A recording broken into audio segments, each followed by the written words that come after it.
My name is Scott Neigh, and this is Talking Radical Radio.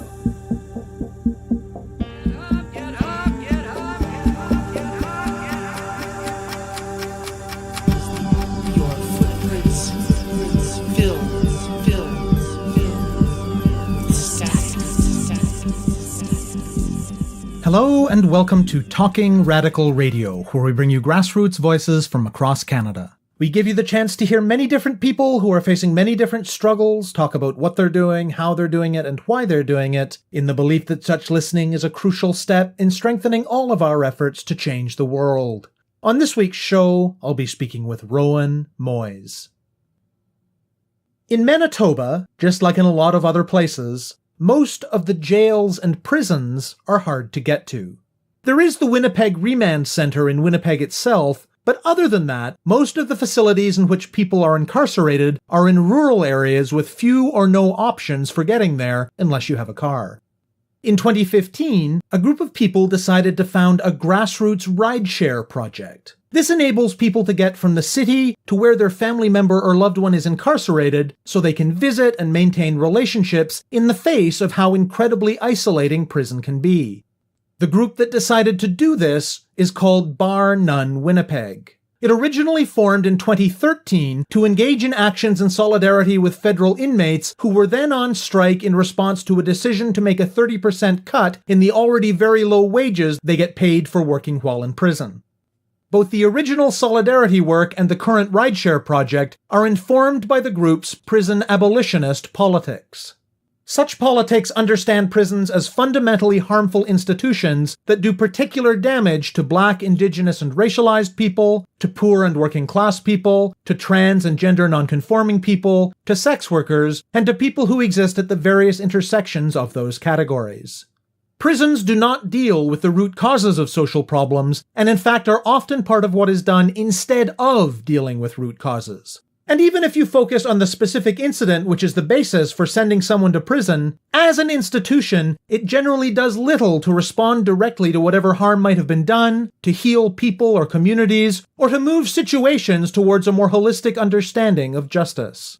Prison abolitionists imagine and work towards a world without prisons, where we have developed more humane and effective forms of justice, and not only that, have transformed society such that human dignity and justice are at its center. Part of prison abolitionist politics means working to reduce the harms caused by police and prisons in the present on the way to this longer-term vision. The rideshare is meant to be a small measure to recognize the ways that prisons harm families and communities and to mitigate those harms by keeping people more connected. People who want to visit a loved one in jail can be in touch with Bar None, and then the group will work to organize a ride.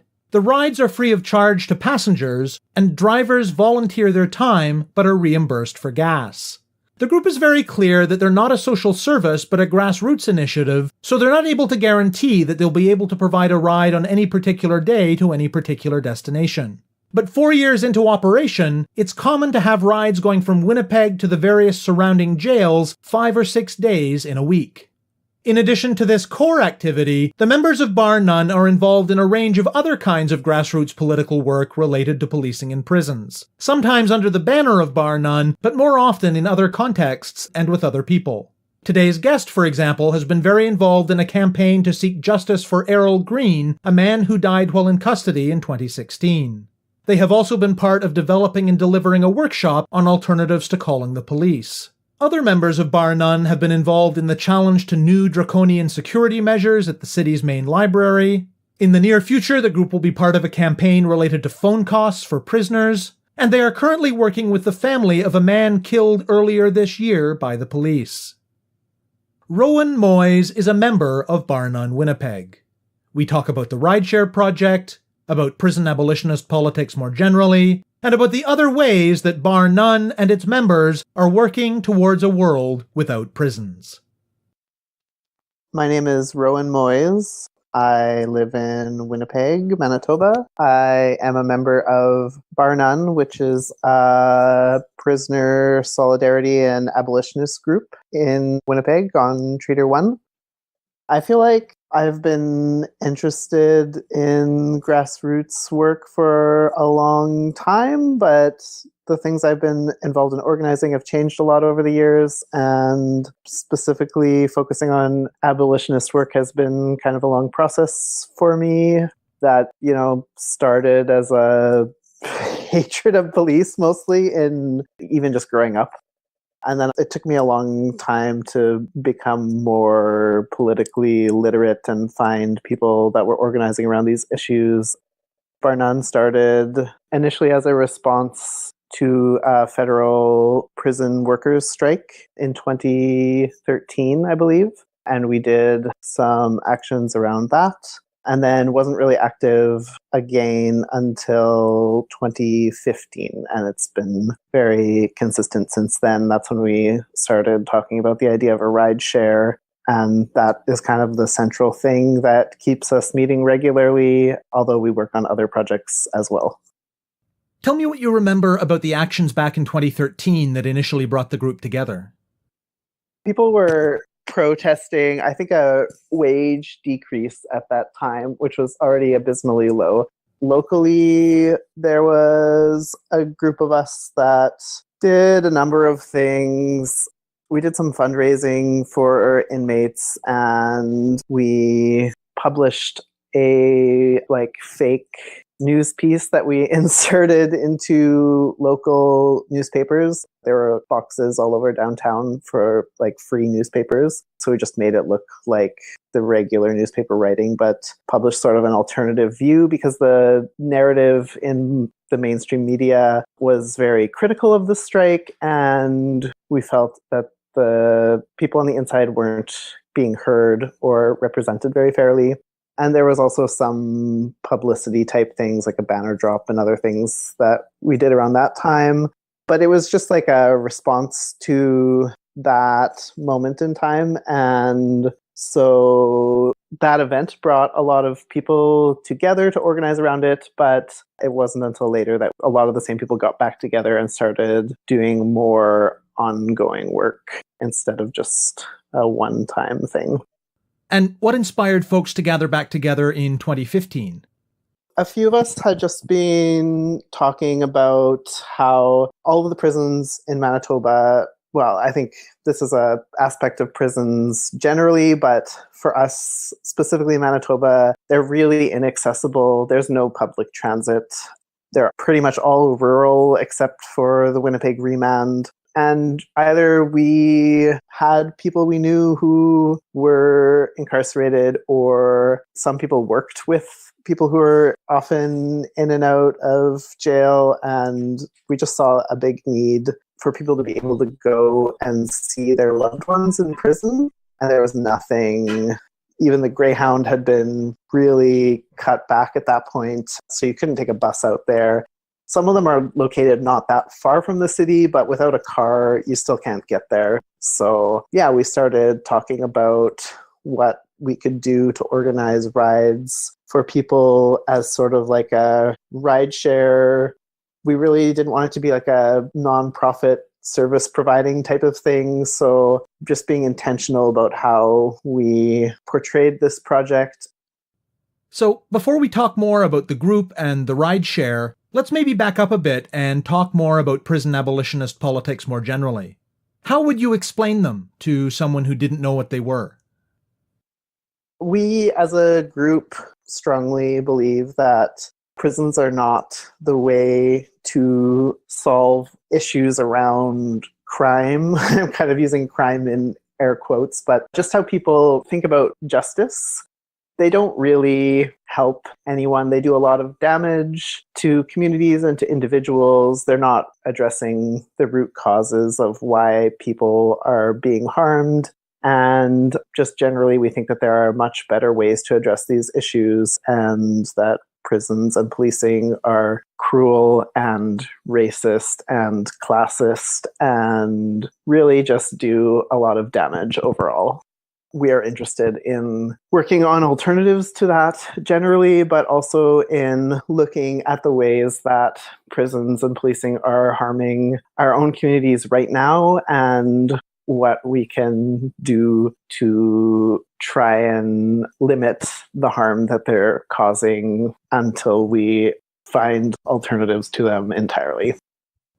What are some of the concrete ways that policing in prisons harm communities, particularly in the Winnipeg context? Winnipeg specifically, the police budget continually goes up every year.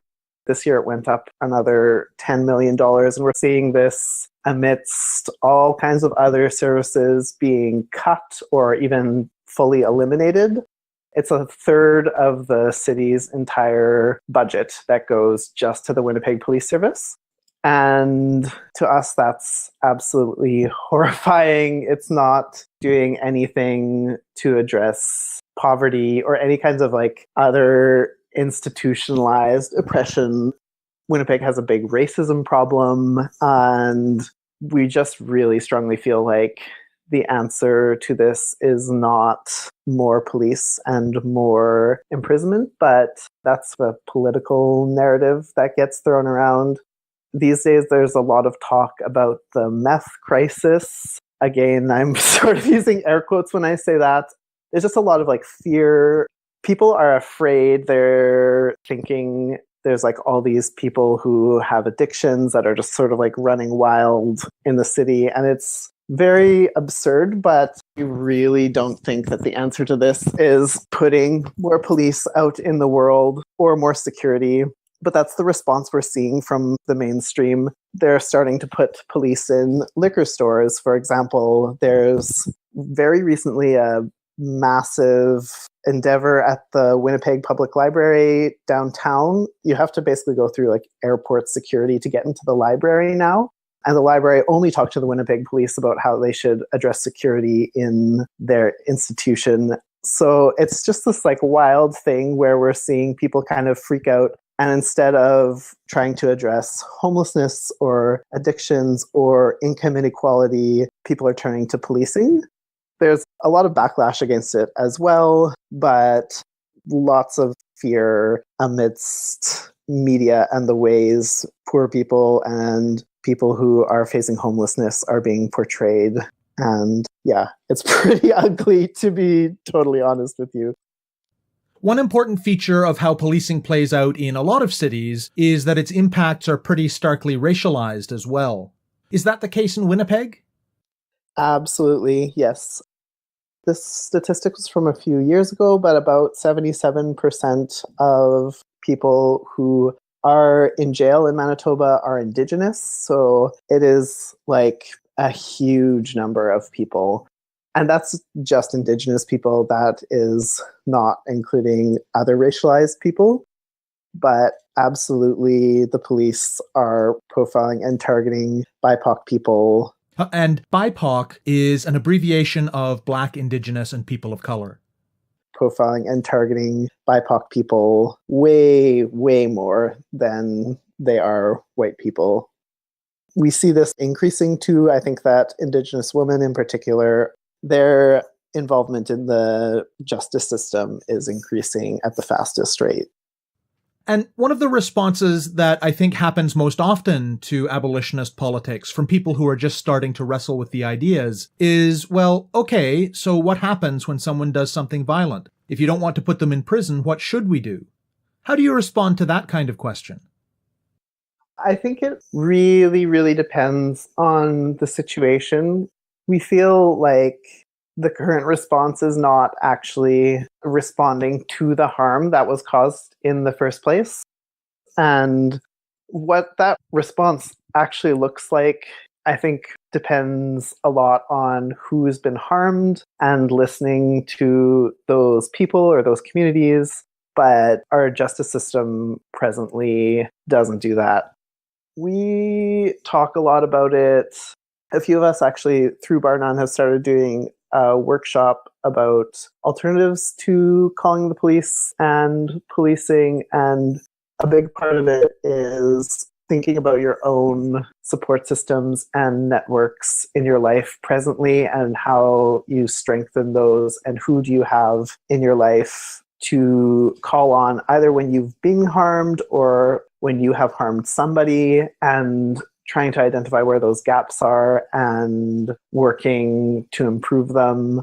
Just because we really think that a lot of harm that happens in our lives already kind of comes from places and people that we know. And I think a lot of people aren't going to the police for those sorts of situations as it is, especially when it's like within families or relationships or communities. There is already a wealth of resources that people have where they're not going to the police if they're assaulted or if there's violence in their relationship. Because I think that people sort of know that the police often blow things up, like they escalate the situation rather than address it. So that already exists in people's lives, but the response to that really depends on the person. And it's hard to come up with a prescriptive response. But I think that most people don't just think, oh yeah, the solution is jail.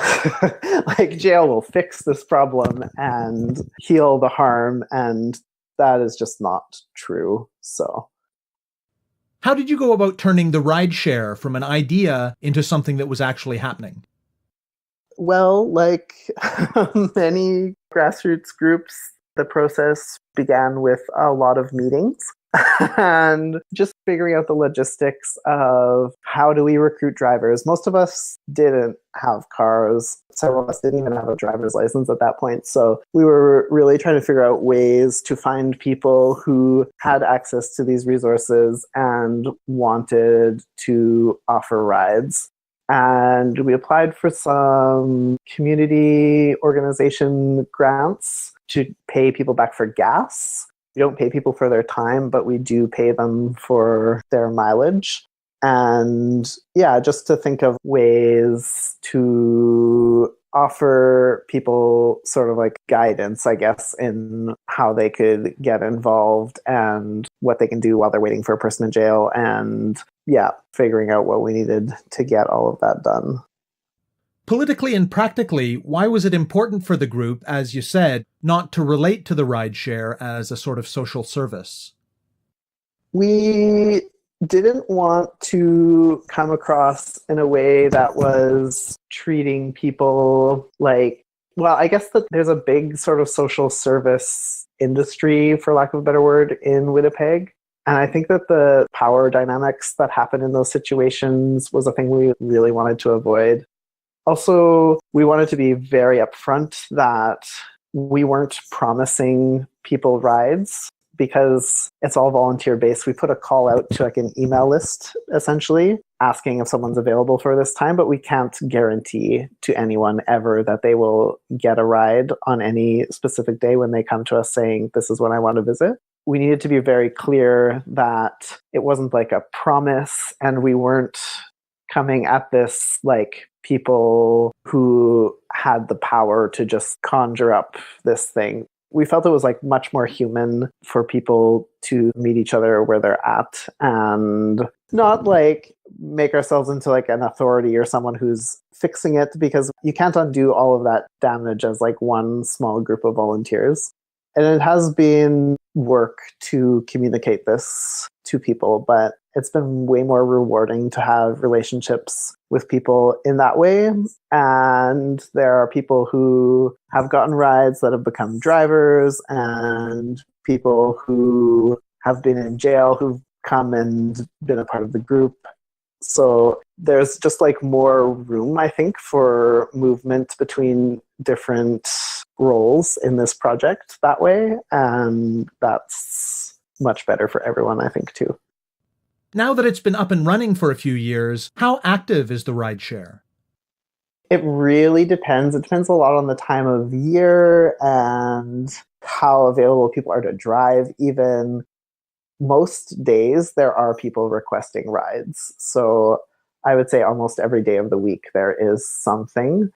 More recently, we started borrowing a big van from another group in Winnipeg on Sunday afternoons to go to one of the jails that's not too far out of the city, because we recognized that that was a time when a lot of people were asking for rides. And sometimes we would have like 3, maybe even 4 cars of people going to that same place for the same time. So right now, that's the one time slot that we can almost guarantee that we can bring people out, assuming we have somebody with the right kind of driver's license to drive it and access to the van, because it isn't ours.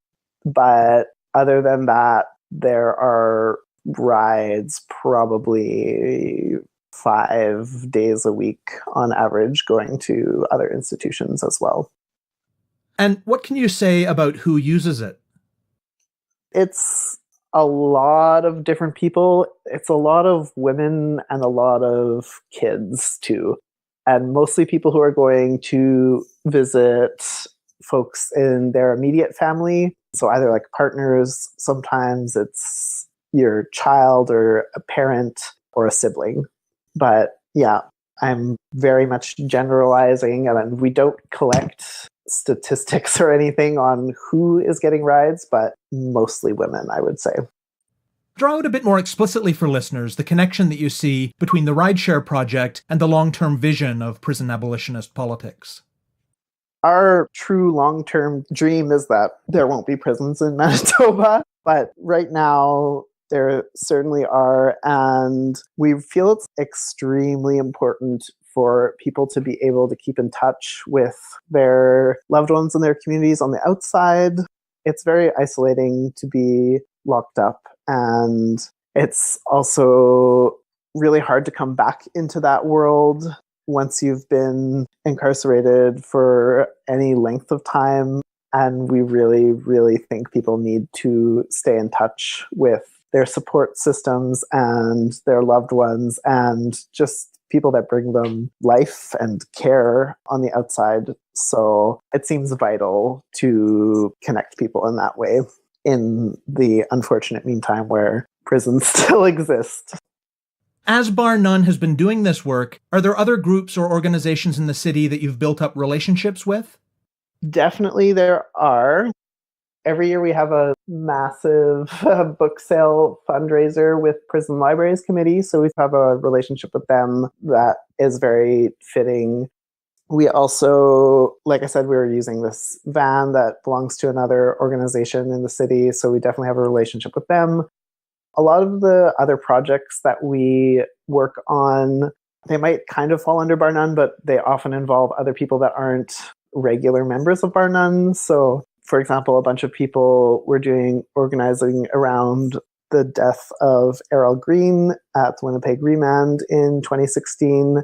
And right now there's a campaign going on about the provincial phone system that was privatized a couple of years ago. And we've been organizing around that because it became exorbitantly expensive and it's really affected people's ability to keep in touch. But those sorts of things are also involving other community members that don't come to regular meetings or aren't a part of the rideshare. So we're always into reaching out to other groups and other people and working with them on projects, regardless of whether or not they want to be involved in like long-term organizing with the group. Among those other struggles you've mentioned related to policing in prisons, is there one that you've been particularly involved in that you could talk about in a bit more detail? I was very active in the organizing that happened around Errol Green's death. Errol had been picked up on a probation breach on April 29th, 2016, and that was a Friday night, and he was brought to Winnipeg Remand. He was epileptic, but they denied him his medication for his seizures. By Sunday, he began suffering from seizures. He had one set of them while on the phone and then was taken and put in his cell and had another seizure, and the guards responded violently and didn't take him to hospital immediately, and he died from having seizures. It was incredibly cruel, and there was no reason that he shouldn't have been given his medication. When he had been in remand a couple months prior, he had also had seizures, and they knew that he took this medication. So it was totally needless, senseless, and very, very tragic. I am close with his widow and spend time with his kids, and It's been like almost 3 years now since he passed, and there were rallies that we held. There were campaigns to address some of the harmful things the union was saying, and an inquest into his death that concluded in the end of January this year. If resources and people power were no object, what other kinds of projects beyond the rideshare could you imagine bar none doing? We are interested in working on campaigns like, for example, there was talk of opening a new North End police station that we strongly opposed, and other people in the city also strongly opposed. Right now, that's sort of been tabled, so there hasn't been a lot of work on that. We've been talking a lot about how to get information from people who are incarcerated about what they want to be worked on, and just trying to identify things that are actually tangibly achievable, even if it takes years, and then working on that. We are a very small group. I think there's maybe only probably 7 of us that are active right now. So we're always trying to find more ways to rope other people in. And yeah, there's only so much we can do as a little group. And in concrete terms, what does the group have coming up? What I was talking about the phone system is sort of coming back in. We were working with the Public Interest Law Center. For a while, we weren't really actively doing anything because they were busy building their case from a legal perspective and didn't really need us to do anything until they had the next steps prepared. And that's about to happen. Also, this year alone, the Winnipeg police have shot and killed 2 people completely unnecessarily, and one of the families in particular is very interested in addressing this in a public way, and we're trying to figure out how to support them in that. You have been listening to my interview with Rowan Moyes of Bar None Winnipeg. To learn more about their work, go to barnoneblog.wordpress.com. To find out more about Talking Radical Radio, the guests, the theme music, and the ways that you can listen, go to talkingradical.ca and click on the link for the radio show. On the site, you can sign up for email updates or follow us on Facebook, Twitter, iTunes, SoundCloud, and other platforms. I'm Scott Neigh, a writer and media producer based in Hamilton, Ontario, and the author of 2 books of Canadian history told through the stories of activists, published by Fernwood Publishing. Thank you very much for listening, and I hope you tune in again next week.